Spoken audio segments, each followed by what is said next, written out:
Hi everyone and welcome back to my channel. Today we are reviewing Scream, directed by Matt Bettinelli-Olpin and Tyler Gillett, starring Neve Campbell, David Arquette, Courtney Cox, Melissa Barrera and Jack Quaid. Before we go any further though, could you be a dear? Hit that like button, hit that subscribe button if you haven't already. It really does help me and the channel massively, and we thank you if you do. Scream is a reboot of the Wes Craven meta-horror Scream. But this one does acknowledge all of the predecessors. Every single Scream film that came before this is somewhat referenced in some way here. But majoritively the first one. I feel like if you've seen the first one, you can go and watch this one and you'll probably follow it just about fine. The meta nature of Scream returns, as do the rules. Do not split up, never say you'll be right back, and never go down to the basement on your own, amongst many other rules that apply to slasher horror films. Scream is a strange franchise because it's probably the only horror product that can do all of the cliches and all of the stereotypes, be super cheesy and corny, and completely get away with it. It knows what it's doing. It knows that it's being on the nose, for lack of a better word. It's quite a clever way to secure longevity, actually. It's like you can put in the minimalist amount of effort and it'd probably still be quite good. What did I like about the new Scream movie? I liked the casting characters enough. They didn't bore me. I wasn't exactly invested in the newcomers, but I didn't hate them either. The performances were strong all round, from old and new. It was nice to see the likes of David Arquette and Courtney Cox again and see them in this universe. I did enjoy that aspect to this movie. And the story did keep me invested from start to finish. I did want to know what was going to happen and what twists and turns this thing was going to take. And it wasn't overly complicated either. It was a pretty straightforward path to follow, but an enjoyable one. The action scenes are reasonably well done. They're not quite as intense as the original, at least in my opinion. They're a little bit too edited and shaky at times, but it's nothing that's going to make you feel seasick or lose interest or not follow what's happening. I just personally prefer smooth action. That's just my thing. It's also really respectful to its predecessors. It, like I say, does pull references from the previous films, but it also learns from the previous films. They know Ghostface by now. They know his MO and what his deal is and why he tries to do what he does. And it makes the investigation speed up a lot quicker because we've already been here and we've already seen this. I like that part of the film. Here's where the flaws come hot and fast though. I won't spoil it, but I predicted the killer the second they came on screen. That isn't an exaggeration.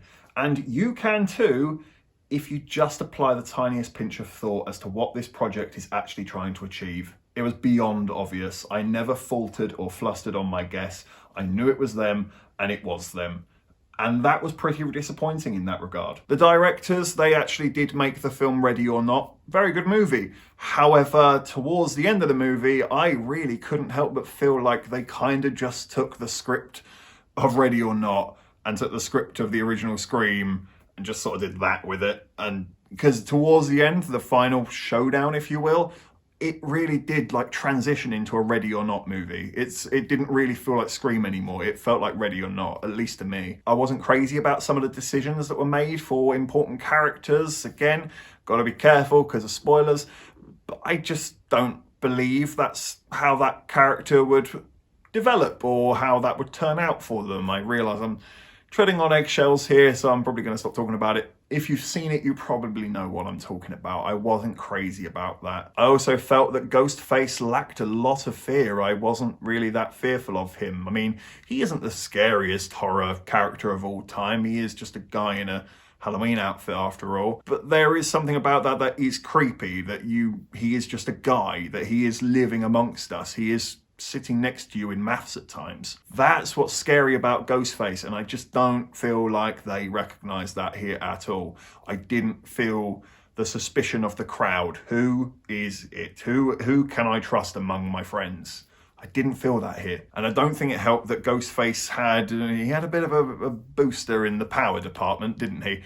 He's now got apps that can like fuck with people's phones and their locks on their doors. I mean, it's convenient, isn't it? That's very convenient. He also seems to just vanish and appear at times. There's a moment where a car is revving and like, you know, sort of quite creepily, and then the guy goes to the car and suddenly he's not in the car, and it's like, but we saw the car revving. Like, so you just literally just disappeared and now you're over here. Like, no, come on. Let's not do this. You can't mystify this character. He's not that sort of character. That isn't how you achieve scariness with Ghostface. It's the realism of Ghostface that's scary. I'm going to give Scream, or Scream 5, not to confuse people, a 7 out of 10. It's fine. It's serviceable. It's respectful. It's well made.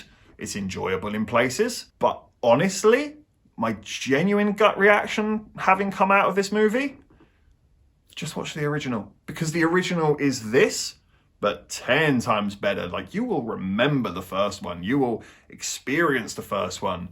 This feels like a rehash, which is what it is.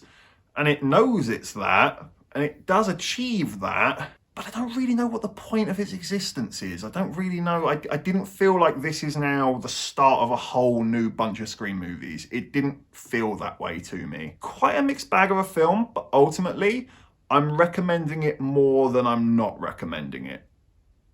That's convoluted. Let me put it this way. If you like Scream, if you like your horror movies, go check this one out. You won't be disappointed. It might not blow your socks off, but you will have fun with it.